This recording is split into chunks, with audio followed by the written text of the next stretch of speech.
ว่าฟ้าที่ฟ้าหอมถ้าใจเงาง่วมคิดฮอดตาว่าเจ้าจากไปในเมืองตั้งนานฟ้าให้ถ่ายอยู่บ้านนั่งกินน้ำตาเจ้าคงลืมแล้วเนาะทำเบาลืมกระโดดต้นเก่าบ่อนเฮาสัญญาว่าจะคืนมาบ้านซอยอ้ายดำนาก็จนเขาถือพายังบ่ได้ข่าวเห็นฟ้าฝนเบิ่งคือมีคนน้องล้างสังหรณ์ฟองว่าน้องนั้นมีผู้บ่าวยามเมฆไหลซ้อนเบิ่งคือคนนอนโดนทักเจ้าน้ำตาไหลยาวให้ข่าวเมฆไหลเวียนวนจังว่าฟ้าฟ้าห้องข่าว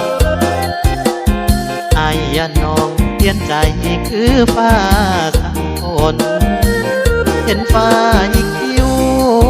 อายแหงเป็นห่วงหน้ามนเห็นฟ้าอุ่นเบิ่งคือคนอุ้มน้อง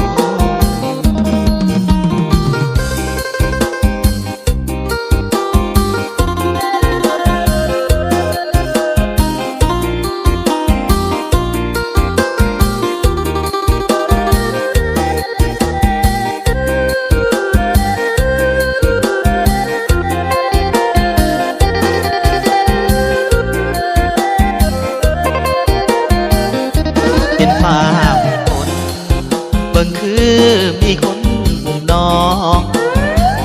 นางสังหรณ์ฟองว่าน้องนั้นมีผู้บ่าวยามเมฆไหลซ้อนเบิ่งคือคนนอนหนุนตักเจ้าน้ำตาไหลยาวในข่าวเมฆไหลเวียนวนจังว่าฟ้าฟ้าหอมข่าว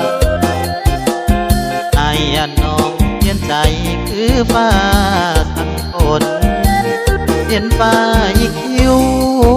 อายแหงเป็นห่วงหน้ามนเห็นฟ้าอุ่นเบิ่งคือคนอุ้มน้องไอ้แนมเห็นฟ้าอุ้มคนคือจังมีคนมาอุ้มแฟนอาย